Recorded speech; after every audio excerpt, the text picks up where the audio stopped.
There are some Pokemon fans you can tell at a glance.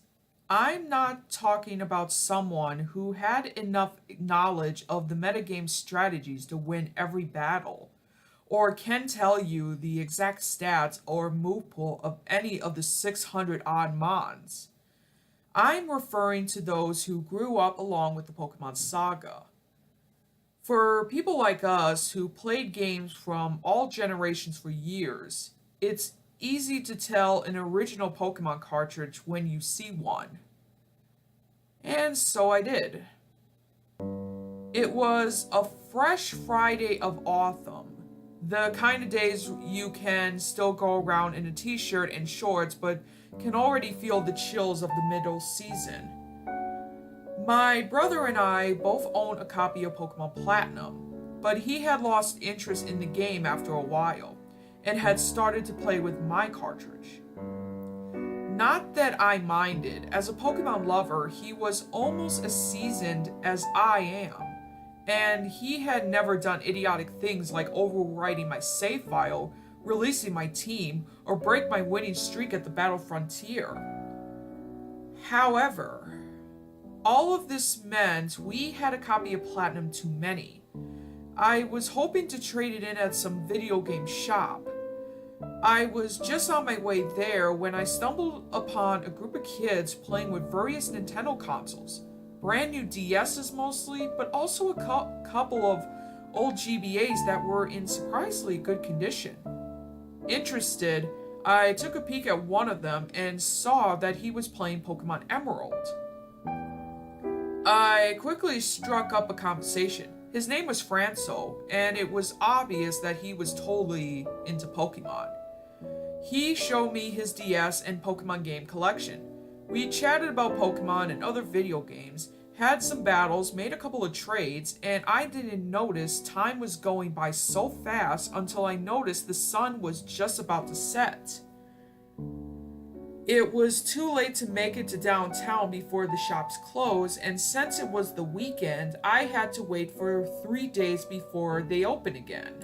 Without thinking, I complained about it to myself. He must have heard me because he said, "Actually, I'm missing Platinum version. Would you like to barter?" I didn't know what he had to offer, but I heard that sometimes you can find all kinds of rare stuff on Oblivious Kids. From rare trading cards to save files with promotional Pokemon in them. I considered his offer. He showed me a cartridge that made my heart skip a beat. The sticker was stained and partly peeled off, but the cartridge's translucent red color and what little of it I could make out left no doubt. It was an original, honest to God Ruby cartridge. I examined it closely. The Nintendo logo, the seal of quality, and everything else seemed to be in order. If not for that ruined sticker, you could have said it was in mint condition. It practically interested me because I had never played an original Pokemon Ruby game. When it came out, I was too impatient to wait until it was available in the stores, so I had played it on an emulator. By the time I could buy it, I had already finished it, and I didn't feel like playing it again. I had brought Sapphire instead, just for the glimpse of playing a different game from the one I have eliminated. But I digress. We quickly sealed the deal, and I came back home with my new possession. I left it in my room and went to have dinner, then went back to my room. When I found the cartridge, I found a crudely crayon drawing Groudon on the front, and the words Ruby version had been clumsily filled in with marker. My brother was just playing on at his computer, playing dumb. With the crayon and marker still on the desk in front of him? Not too smart. But my revenge for his act of defacement would have to wait. I booted it up on my DS. Predictably enough, it had a save game memorized. It was named, unsurprisingly, Franco. had 7 badges and 80 or so hours of playtime. I selected the game and was treated to a completely white screen that blinded me for a second or so. Nothing else happened. I turned it off and back on and selected a new game. The introductional screen with Professor Birch went on as smooth as normal as it could be. It must have been some glitch or so, I thought to myself. I played the save file again, and I thought I could see something, outlines of sprites, maybe a tree or two beyond the white screen. I couldn't focus on them much because my eyes would hurt if I stared at it for more than a few moments. I opened the menu, and the team screen opened up as usual. I looked at his team. Nothing special. Oswello, Blaziken, Lunone, and Starpedo, all in their 40s to 50s. Thinking perhaps the white was a glitchy fog effect, I tried moving around to see if it would end up at a different area. Nothing. Hoping that with the bright light I would have a better chance of seeing things, I took the cartridge out and put it in my GBA SP. Sure enough, it was easier to see. The screen was still bright, but at least I could make out my surroundings. I was just outside of Little Root. Taken by a nostalgic feeling, I decided to visit the town, even though usually you don't have many reasons to do so. Perhaps a side effect on the bright screen, everything looked a little off. The green color of the grass and the trees were slightly tendered to a yellow, even though the main character's a sprite and everything else seemed fine. A palatted error or such. I was starting to regret buying a game in such bad condition, which was sure to have its fair share of glitches and other problems. But it was still playable, so I went on. The music was a bit slower than I remembered, and slightly off-pitched.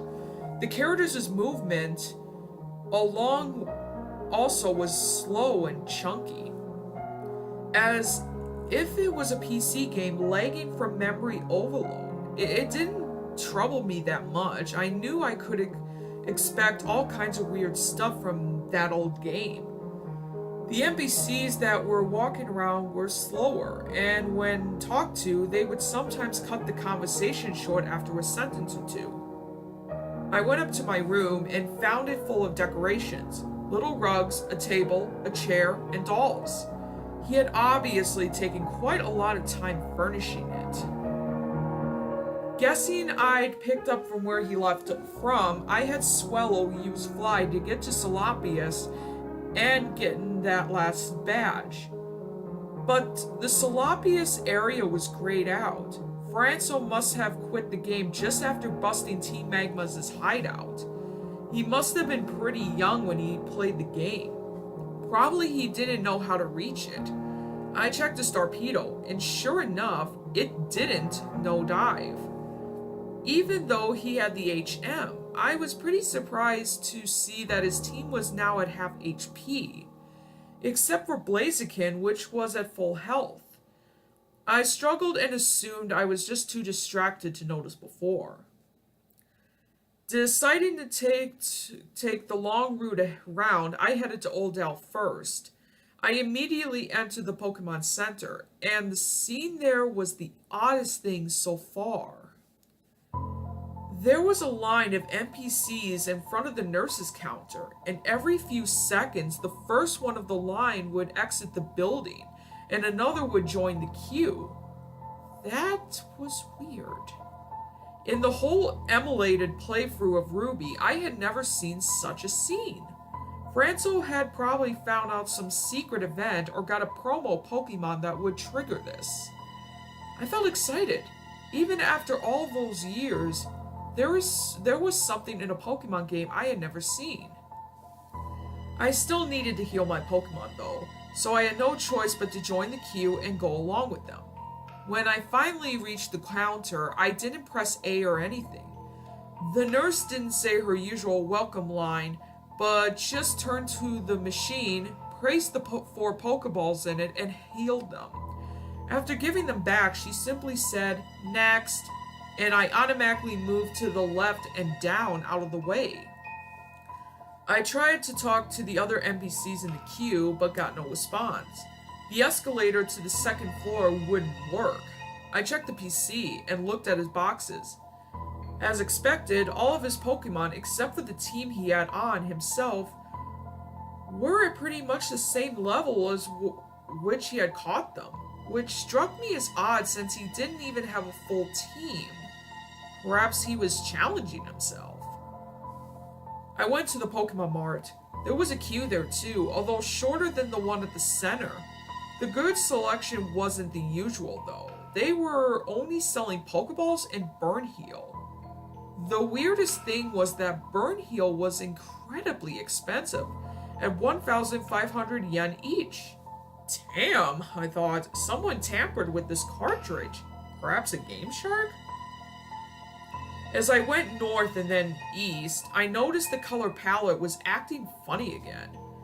Where normally there would be green, there was a sickly greenish yellow, and the water was of a dimmer color as well. As I surfed through it, quite predictably, I was attacked by wild Pokemon, mostly Wingull. What happened with the first battle caught me by surprise. The enemy Pokemon started the battle with only about half HP, something I never thought possible in Pokemon. I sent out Starpedo and noticed its HP wasn't at max but slightly less. I couldn't think of any reason for that. Even if he had somehow activated the so-called acid rain glitch, which caused continuous damage, I haven't even ran into any battle up to there. I easily beat the Wingull with Crunch and went on. In the following battles, I noticed that even though I'd beaten the wild Pokemon in one move without giving them a chance to attack, Starpedo's health kept decreasing with every battle. I checked the team several times between battles, tried giving them healing items and berries, but their health kept slowly going down anyway. Even Blaziken, whom I thought immune to this mysterious health sapping effect, was receiving damage, only at a much slower pace. For such an old game, it sure had a share of oddities. I realized that at that pace, I would have to bring a lot of potions with me and stop at any Pokemon Center I had a chance of visiting. That bothered me. I decided I would delete the save file eventually, as nothing was worth going on with such an unplayable save file. But first, I wanted to get to the bottom of this. I occasionally passed by one of the soft soil spots, those where you can plant berries. In it was a row of plants, but their sprites weren't moving, and were in monochrome. As I approached them and examined them, they disappeared, and the chesto berry crumbled to dust appeared. Examining the soil again, it said, this soil is too dry to plant anything. There was definitely something big going on, and apparently I was getting close to the source. I decided to get this over with and go straight to battle Wallace. I flew to Lily Cove, and suddenly I realized what was going on. The eerie four-note melody and periodic flashes of the screen were those of when Groudon is let loose by Team Magma. When that happened, I had gone straight to the Cave of Origins to battle it, and had no idea it could affect the rest of the world. But it just raised further questions after it sank in. Groudon was supposed to break loose after encountering it in the seafloor cave. How did Franso get there without dive? Or perhaps Groudon's Drought could start threatening the world before even meeting it? Did it have to do with the game being left in that state for such a long time? From the game's point of view, the protagonist had seen the evil team depart on to awaken a legendary Pokemon. And instead of chasing after them, he did nothing, cowering away from his destiny, never resuming his voyage as a Pokemon trainer. Was I witnessing the results of such neglect? I decided to find out. I quickly opened the menu and taught the HM to Starpedo. Just as I was selecting it, I had a start. Swellow had fainted. Without even a message or a warning, it had lost all of its HP. Frustrated, I went to the Pokemon Center. The queue was much longer than the one in Oradale, so much that it started outside of the building. It took me a good part of 15 minutes to have my team fixed. I went to the shop to buy some revives and potions just in case. Another queue, and the shop's prices were outrageous. Pokeballs and battle items were at a normal price, but healing items cost 5 times as much as I remembered. With little more than 50,000 yen and no valuables to sell, I was only able to afford 2 revives and a handful of potions. I started surfing down Route 124. No trainers in sight, and even though I had used no repels, I only met 2 wild Tentacool on the rather long trip.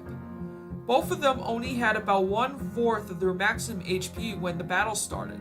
The screen was getting brighter and the flashes more frequent. My brother started peeking at my screen, curious. "You're gonna fight Groudon?" he asked. I replied with a distracted, "Uh-huh." I couldn't take my eyes off this game. I used dive and entered the cave. The scene there shocked me. Instead of the water, there was an empty basin with some lava pools here and there. Grunts of both teams were lying on the ground, along with sprites of Poochyenas. Neither moved or gave response when talking to me. I got to the bottom of the cave, and Archie and Maxie were there. Groudon wasn't. I approached Archie, and a cutscene started. He slowly walked over to the lava pool where Groudon was supposed to be. He turned around and said very slowly, "You were right. You should have stopped us. Now it's too late." Then, he jumped into the pool of lava and disappeared. Groudon's cry, very slight as if heard from a distance, could be heard. My brother was as dumbstruck as I was. Maxie was lying down like the grunts in the cave. No answer on him either.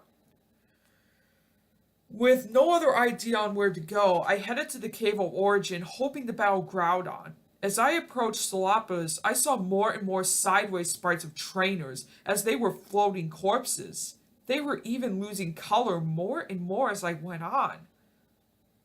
The only wild Pokemon I encountered, a Magikarp, started to battle with just a sliver of HP and in burn status. Even before I sent out my Pokemon, it took damage from the burn and was defeated. No victory theme. The screen just went back to the map.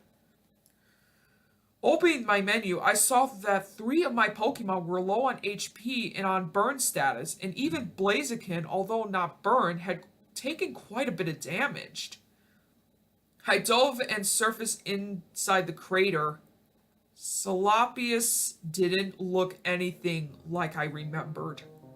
Lava was pulling from the edges, pooling near the bottom. There was no sign of life, and charred buildings and fire blocked all ways but a very narrow path leading to the cave. As soon as I was in front of it, a wall crumbled and a stream of lava covered the path I was just in a few steps before. I was trapped. Inside, oddly enough, I found 2 NPCs, Wallace lying on the ground, and Wally. I was genuinely surprised to see Wally there, until it hit me that to get to Victory Road before you, he logically had to get all of the badges, so he had no reason not to be there. I spoke to Wallace to no avail. When I tried to speak to Wally, he told me in a message which speed was even slower than that of Archie's. "Everyone tried and failed. It is just the 2 of us left. Will you help me?" The screen shook, and a tile of lava appeared in front of the entrance. Wally hobbled down the stairs. I healed my team as best I could with the meager supplies and followed him. I found him in front of Groudon. The room was littered with charred trainer and Pokemon sprites. Among them were familiar sprites. I recognized Watson and May on top of a pile, and Norman was lying face down in the middle of the room. I walked up to Groudon, and the battle started. It was me and Wally against it. "Bullshit!" my brother cried from behind me. "This game is fake! There were no team-up battles before Emerald!" I ignored him and went on. Groudon was at full health and on level 90. The message, "Groudon's is dry, made the sun shine brightly," appeared as soon as the battle started. My sprite and Wallace's flashed as they were Pokemon taking damage. I felt something hot trickling down my fingers. I checked the back of the console. The crayon on the cartridge had melted. The cartridge itself had gotten almost too hot to touch, and then the faint smell of burnt paper came from what was left of the sticker. We just couldn't find any logical reason for that. Curiosity got the better of me, and I started to battle. I sent out Starpedo. Wally opened up with a level 40 Magneton.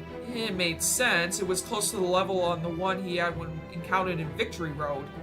It was severely weakened, like the wild Pokemon I had met.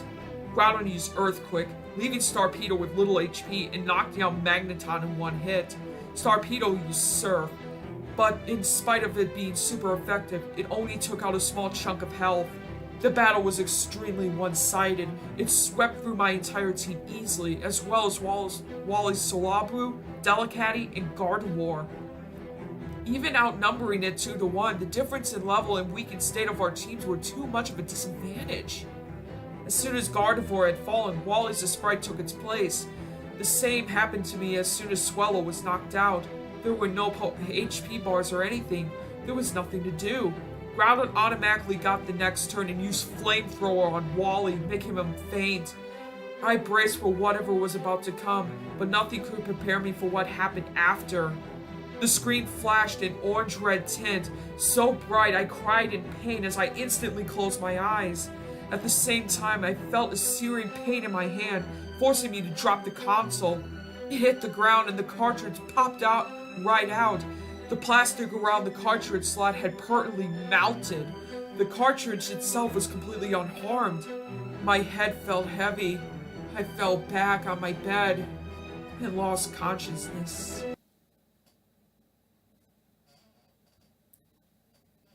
When we woke up the morning after, my brother was dizzy and complained of a headache. I had gotten the worst of it. I had a blistering burn on my hand and something like a nasty sunburn on my face. Knowing I would have been called crazy if I told what had happened, I told my friends I had an accident while cooking a BBQ. It took 2 weeks for me to heal completely. Some days after, against better judgment, I decided to give that cartridge one last look. First of all, I deleted that damn save file. I sure felt relieved after I saw the only option was new game, but that was only lasted until I selected the new game. There was no introduction, no speech from the professor, no prompt to name my character. The screen went directly to the intel scene in Littleroot, with the van in front of the house. But there was no one. No characters, no NPCs. I couldn't open the menu. Trying to move around just moved the camera. Upon trying to leave the town on any side, I would see a white border on the other side of what was a featureless gray land. Eventually, the map started zooming out. Somehow, the town got smaller and smaller. Eventually, I could see that it was not the actual Littleroot, but a photo, left in the middle of a patch of scorching ground. Then more things started to enter the field of view. A broken Pokeball, charred wood, rusty metal, stains of dry mud, and what I intentionally thought to be black and yellowish pebbles, but soon found out they were charred bones from a skeleton partly burned into the ash. I couldn't bear to see that anymore. I tore the cartridge out of the console.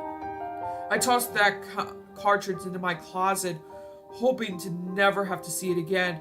I'm still friends with Franco, and I never mentioned the game to him at all. Neither did he to me. He was so oblivious to the fact that his ignorance and neglectness had doomed a world, albeit a virtual one. A couple of months later, I looked into the closet for that cartridge again, but couldn't find it.